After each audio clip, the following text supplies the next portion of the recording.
말 똑같이 1950년대인데 여기는 이제 보스턴 근처에 있는 웰슬리 칼리지죠. 웰슬리 칼리지는 여성 명문대학 중에 하나예요. 우리 힐러리 클린턴도 거기 나왔죠. 그다음에 장효석 부인 송미정, 송경영 세 자매도 웰슬리 출신입니다. 근데 이 웰슬리 칼리지는 아주 명문 가문의 여성들이면서도 그들 꿈은 명문 가문에 시집가서 현모양처로 살아가는 꿈이에요. 근데 여기에 UCLA 출신의 아주 진보적이고 혁신적인 미술사 강사가 왔어요.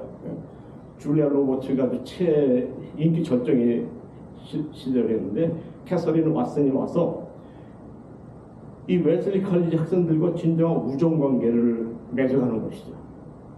그래서 이 웰슬리 칼리지에서 캐서린 왓슨 강사 역할을 생각할 필요가 있습니다. 영화에 글로 많이 있습니다. 홀랜드 오프스, 여러분 잘 아시죠?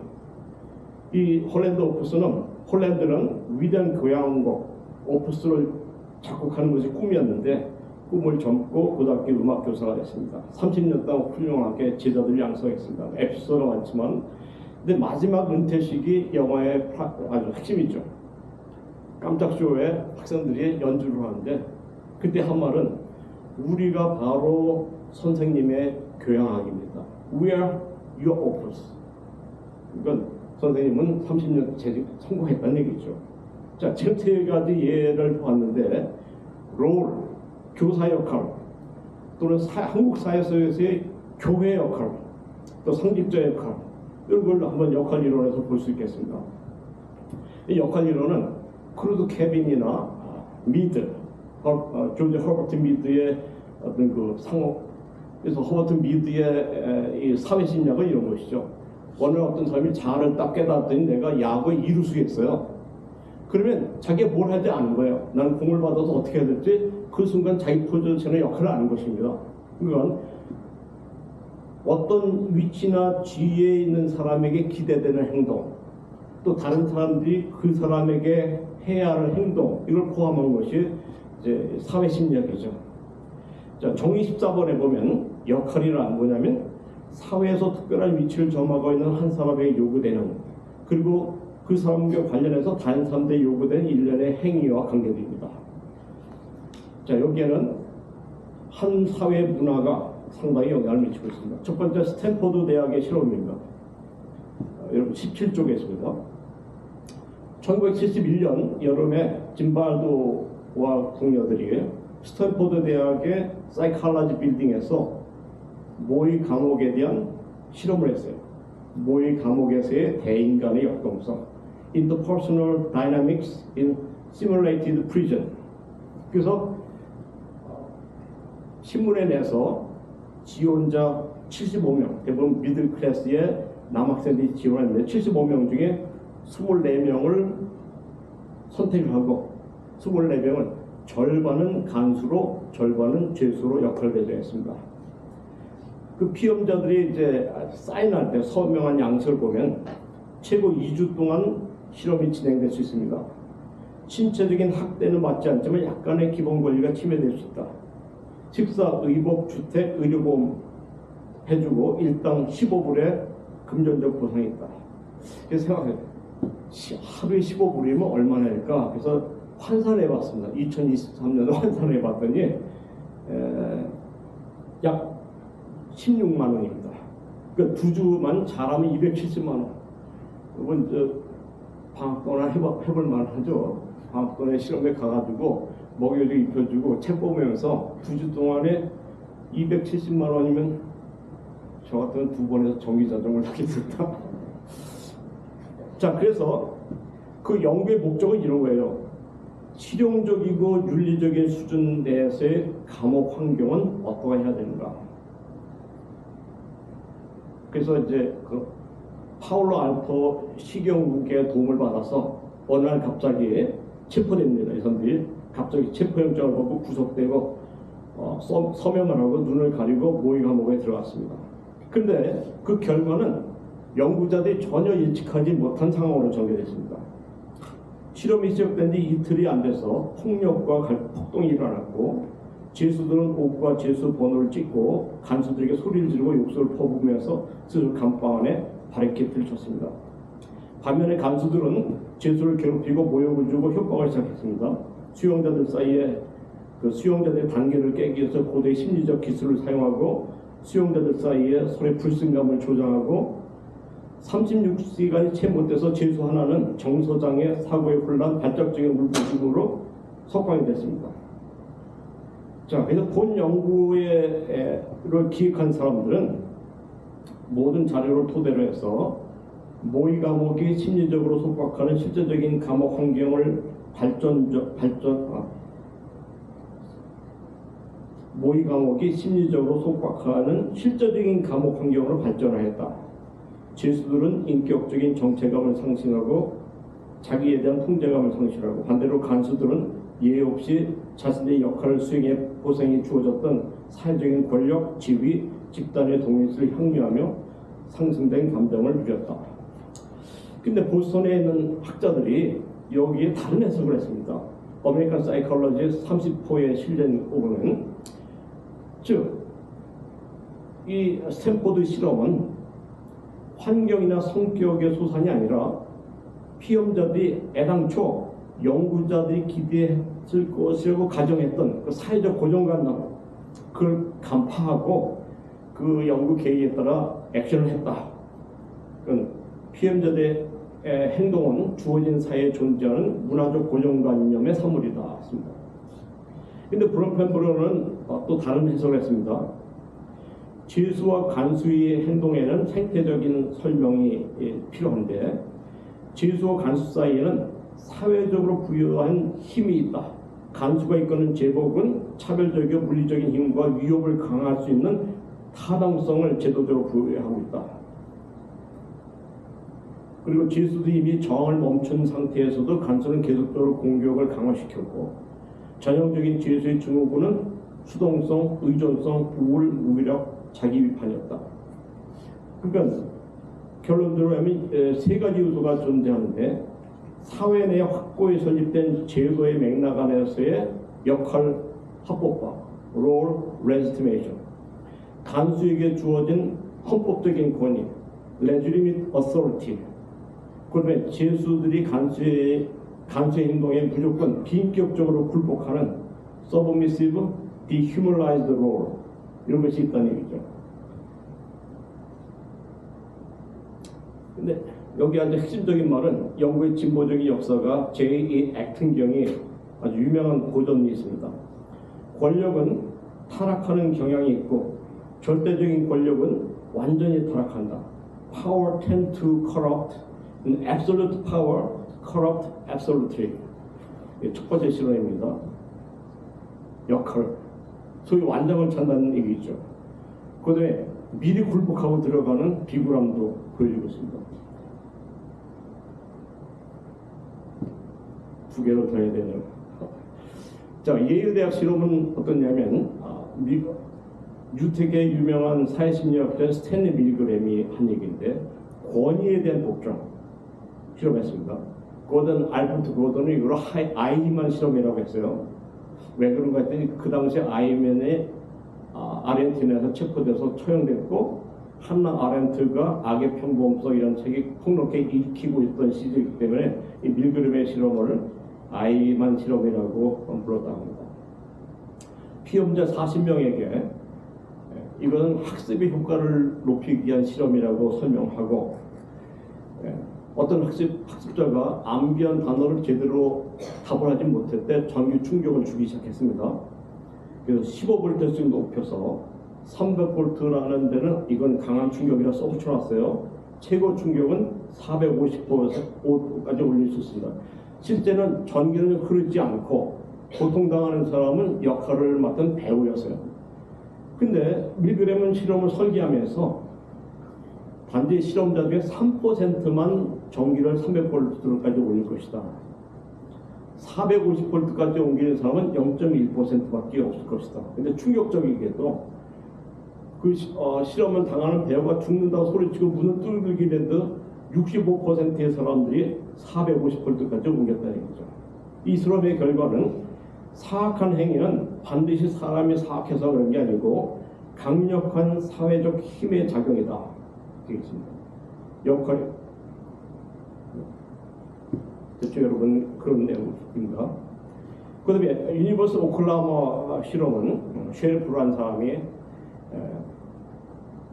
그 건강한 미국 중산층 개신교 출신의 11살의 소년들을 여름방학 때 모여서 파크에서 두 편으로 나눠서 편을 갈라서 싸움을 붙였어요. 이 행동심리학자들이 이걸 기획하고 진행하고 마무리하는 걸 전쟁을 만들었는데, 그 실험의 목표는 모범적인 환경에서 자라난 정상적인 표집 집단이지만 몇 줄 안 돼서 과격하고 파괴적인 행동을 할 수 있다는 것을 증명하기 위한 것이죠. 그래서 두 집단이 이 행동과학자의 의도대로 서로 싸우고 음식을 집어던지고 비열한 행동을 했었습니다. 며칠 내에 이 행동심리학자들은 다시 이 공동체가 이 표집 집단이 협동적이고 친밀한 사이가 돼서 건설적인 시민으로 지역사회를 위해서 자기 희생하는 그런 분위기를 만들려고 했습니다.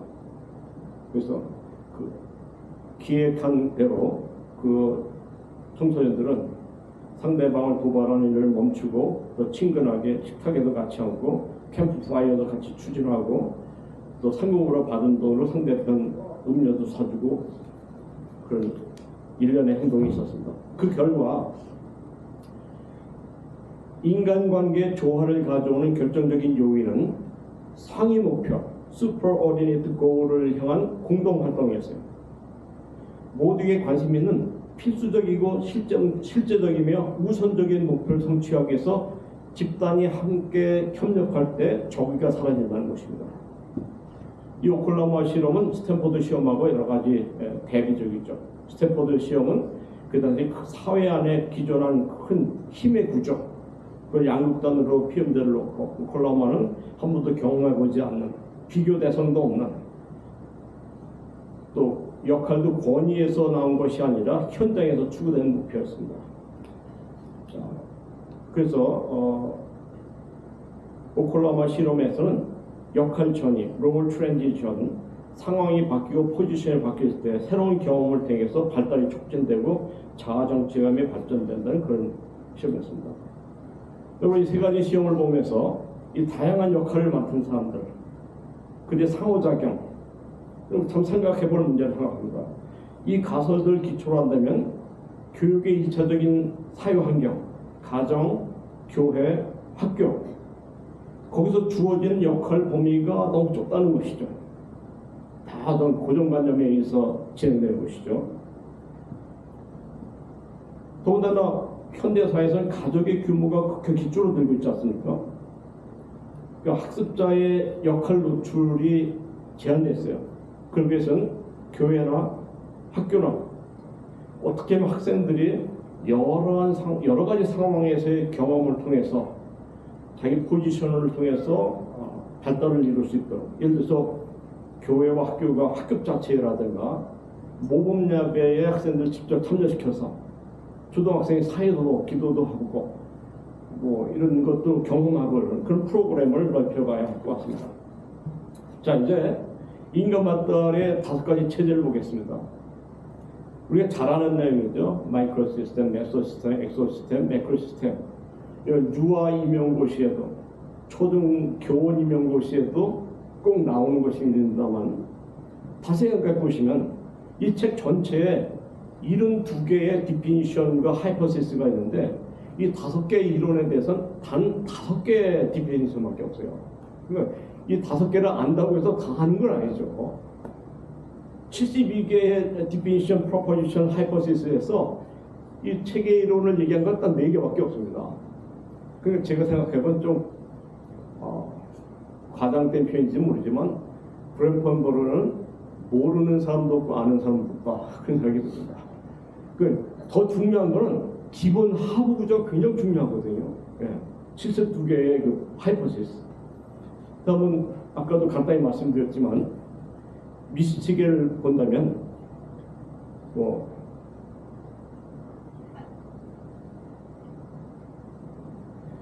미시체계는 그 정의 2에 나온 것처럼 개인이 경험한 액티비티, 롤, 인터퍼스널 릴레이션의 패턴을 얘기하고 있습니다.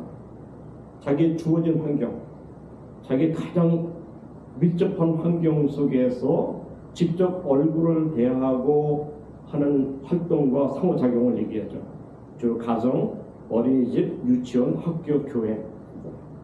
근데 미시체계는 개인에게 가장 직접적인 영향을 주는 사회관계에도 이 관계 속에서 제일 먼저 자아정체감을 갖게 됩니다. 그래서 미시체계 안에서는 부모와 형제들, 그리고 학교 친구, 교회 친구, 동네 친구, 또래 집단을 통해서 의사소통을 경험해보고 친숙한 대인관계를 확대해보는 경험이 있습니다. 그래서 개인이 발달하고 변화하는 것처럼 환경도 바뀌게 되죠. 유초동부 시절에는 담임 선생님이 제일 바라봐야 할 때지만 중고등부 가면 학생의 임원들이 있습니다. 회장님, 부회장님, 총무, 서교회계. 이처럼 환경이 바뀝니다. 수련회 캠프 분위기도 바뀌죠. 그래서 미시체계에 있는 개인은 환경의 영향도 받지만 자기가 환경의 영향도 줍니다. 애기들도 아주 성격이 아주 까다로운 애기들이 있으면은 엄마 아빠가 싸우죠. 소원해지고 결혼 생활에 손상을 가져올 정도로 불화를 만들어낼 수 있습니다. 특히 또래 집단이 모이면은 거기 미묘한 지위가 생기고 우정, 인기, 소속감, 이런 심리적 보상이 생기죠.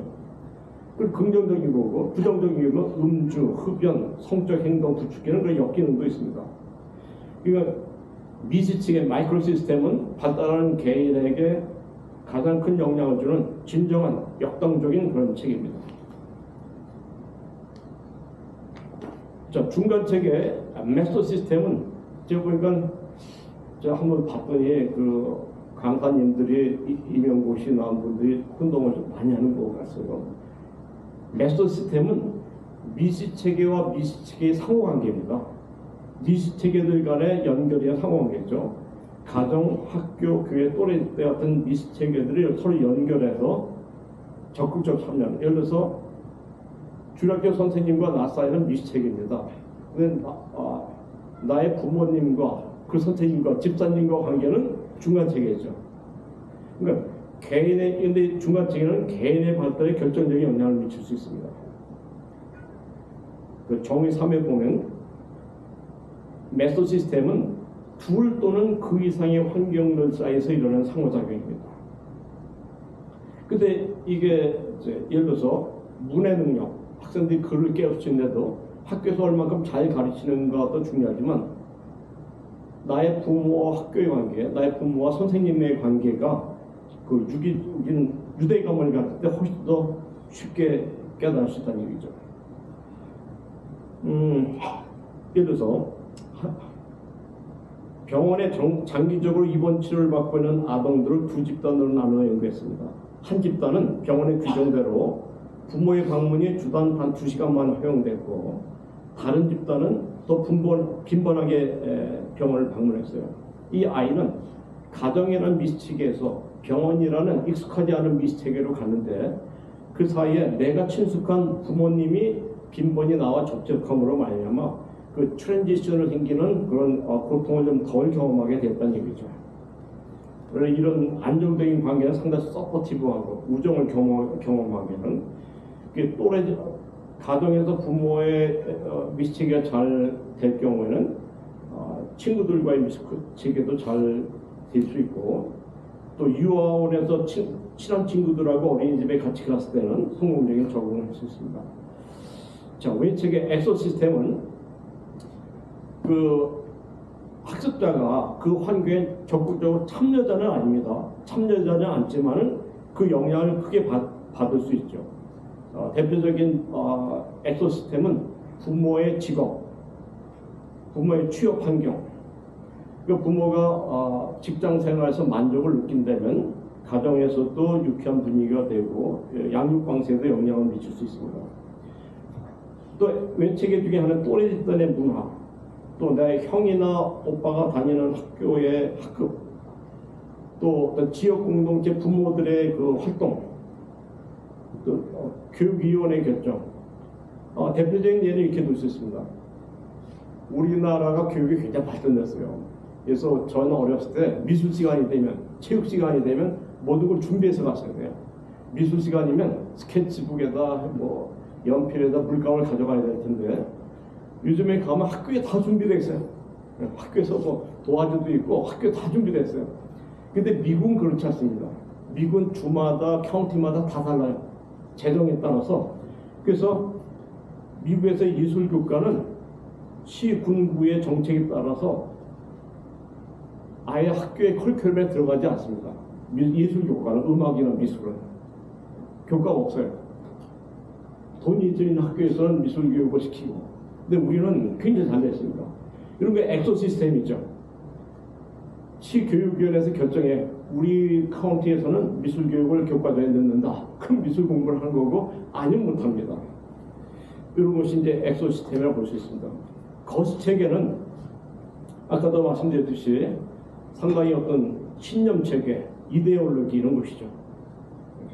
자꾸 테헤란 얘기를 많이 해요. 요즘 테헤란에 대해 관심이 많습니다. 테헤란의 여학생들 졸업식하고 스톡홀름의 여학생의 졸업식은 우리 상상만 해도 얼마나 다르지 않습니까? 이건 벌써 신념 체계가 다른 것이죠. 이 매크로 시스템은 학습자가 어떤 대우를 받아야 하는지, 그들에게 무엇을 가르쳐야 하는지, 학습자가 추구해야 할 목표가 무엇인지에 대해서 모든 문화나 하위 문화의 전반적인 동일성을 규정하는 그런 것입니다. 매크로 시스템이죠. 근데 이게 같은 문화, 같은 나라에서도 사회 계층과는 다릅니다. 예를 들어서 맨하탄에 아주 부유층이 사는 어퍼 이스트 사이드하고 근데 할렘과하고는 그건 같은 뉴욕이지만은 가치 규범이 아예 그냥 매크로 시스템이 다를 정도라고 볼 수 있습니다. 자, 시간 체계 크로노 시스템은 이 책에서는 이 얘기를 언급하지 않았는데 나중에 책에서는 이제 여러 번 시간에 대해서 얘기를 하고 있지만은 책의 이론으로 정립되지 않았습니다. 그러니까 개인적인 변화, 시간에 걸쳐서 일어나는 개인적인 변화나 또 사회나 역사적인 변화를 얘기할 수 있습니다. 근데 이 크로노 시스템은 이 사춘기에 일어나는 인지적인 변화를 포함해서 전체적 어떤 변화라도 그 발달의 방향성을 제시하고 있다는 데 의미가 있습니다. 이런 시간체계는 부정적이기도 하고 긍정적이기도 합니다. 이혼이나 사별, 차별 문화를 경험한 것은 부정적이고 졸업이나 결혼, 동생의 출생, 평등 문화 이런 것은 긍정적입니다. 이런 시간체계는 청소년과 부모의 갈등을 야기하기도 하고 또 환경 변화 또는 아동의 연령 이런 생활 변인에 영향을 주기도 합니다. 또 시간체계는 사회적 역사적 환경 변화도 보여주는데 예를 들어 우리나라에서 여성과 군복무 조선시대는 어떻습니까? 여군이 없었어요. 그때 여성들이 할 수 있는 것은 남정들을 위해서 군포를 짜거나 행주치마에 돌을 나르는 것이 전부였습니다. 근데 몇 년 전에 보니까 나토 국가 중에 5나라의 여성 국방부 장관이 있었습니다. 지금 미국의 국방부 장관은 캐서린 힉스는 마운트 홀리우드 출신의 여성이죠. 우리나라에서도 이제 특별시장, 광역시장의 여성들이 나와야 됩니다. 경찰서장, 소방서장. 서해에 보면 경찰서장, 소방서장 여성이 많아요. 자, 시간체계는 이렇게 사회의 역사적인 변화를 얘기하고 있습니다. 자, 이제 체계론의 이런 모든 5개의 체계를 하나로 묶어서 볼 수 있는 것을 이제 매크로 시스템을 통해서 내부의 시스템을 생각해 볼 수 있습니다. 여기 이제 러시아와 미국의 경우를 살펴보시는데 러시아 혁명, 여러분 그 파스테르나크의 그 닥터 지바고에 나오지 않습니까?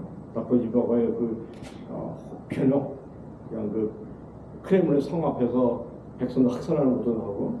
근데 파스테르나크의 그 닥터 지바고의 핵심은 뭐냐면 거대한 역사의 수레바퀴가 돌아가는데 거기에 끼어 있는 그 소시민들의 사랑과 어떤 삶의 얘기를 하고 있죠. 근데 여기 알렉산더 루리아라는 이 학자는 전혀 다른 쪽으로 봤습니다. 그러면 이 알렉산더 루리아하고 비고츠키, 그다음에 브로펜보르노, 셋 다 러시아 사람들인데 공통점이 있어요. 비고츠키 가정도 러시아에서는 대가족이에요. 저녁에 온 가족이 30명이 모여서 시를 암송하고 노래를 부르고 굉장히 문화적인 가족인데, 이 알렉산더 루리아도 마찬가지입니다. 브로펜보르노는 이제 러시아 혁명 때 태어나서 왔지만은 대학에서 1차 전공이 심리학과 음악이었습니다. 전형적인 여러분 지붕의 바이올린에 나타나는 러시아인들의 음악에 대한 사랑을 느낄 수 있습니다. 근데 알렉산더 루리아는 우리 신경심리학의 아버지입니다. 뇌의 구조, 뇌의 그 기능, 오늘날의 의학에서도 이 루리아의 이론을 그대로 받아들인 천재입니다. 비고츠키도 천재고 루리아도 천재입니다. 근데 루리아는 러시아 혁명이 진행되고 있을 때 그 급진적인 사회 개혁을 연구하면서 그 기간, 혁명 기간 동안에 문명 대취, 집단주의로의 경제 체제 전환, 새로운 사회주의 원리에 대한 재조정, 그 와중 속에서 이 외적인 거대한 사회 변화가 개인의 발달에 어떤 영향을 주는가? 이건 비고츠키가 얘기한 이론이 있어요. 모든 인간의 인지 활동은 사회 역사적 발달의 선물이다.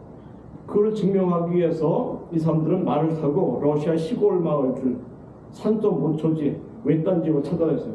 비고츠키가 그때 고생을 굉장히 많이 하고 일찍 죽은 이유가 저는 그렇게 생각합니다. 말을 타고 러시아가 좀 없으니까 그 외딴 지역의 사람들의 인지 변화를 연구해서 밤 새벽 2시에 돌아오면 또 책을 쓰고 해서 이 천재가 일찍 죽었어요. 자, 근데 루리아는 연구 단계를 집단 농장의 노동자로부터 시작해서 그다음에 전통적 농부까지 5가지 집단을 나눴고, 측정은 지각, 연역, 추록 여러 가지 전통적 인지 검사에다가 상상력, 자기 평가 수준 이런 것까지 넣었어요. 그래서 우즈베키스탄은 굉장히 역사가 오랜 나라입니다. 과학, 예술, 건축에 뛰어난데도 불구하고 이슬람이라는 그런 종교로 인해서 개발이 되지 않고, 근데 이제 러시아의 이 혁명을 통해서 급진적인 경제 개혁과 함께 문명이 퇴치되고 모슬렘 영향이 제거되면서 인지 발달의 혁명을 이룰 수 있었다. 그 결과 인지 과정의 중요한 형태들은 사회생활 변화의 조건과 숙달된 지식의 정도에 또 달려있다. 그렇게 볼 수 있습니다. 근데 이제 여기에 제한점은 루리아의 연구는 그 당시 혁명이라는 거대한 역사적 변혁기의 현상만 연구했지 장기간에 걸친 연구를 하지 못했습니다. 이 장기간의 연구는 돈이 있어야 되죠. 이걸 성공한 것이 미국의 버클리 대학의 글렌 에어드입니다. 미국은 돈이 많은 나라예요. 제가 이제 제 가족 중에도 보면 알지만 이 연구가 정당하다면 어마어마한 돈이랍니다. 모르모트도 이렇게 그 깐난 모르모트하고 한 달 된 모르모트의 가격이 60배가 차이 나는데도 돈이 문제가 되지 않아요. 무조건 지급을 합니다. 근데 이 버클리 대학에는 벌써 40년 동안 종단 연구, 대규모의 랑지튜드 스터디가 되고 있었어요. 그 캘리포니아 버클리에. 그래서 글렌 에어드는 이 대공황 가운데 실직 상태가 일어나고 있는데 자본주의 체제, 사회 체제가 흔들리는 변혁기에 이 경제적 변화가 이거를 경험한 가정의 변화는 어떤 것이었는가? 그래서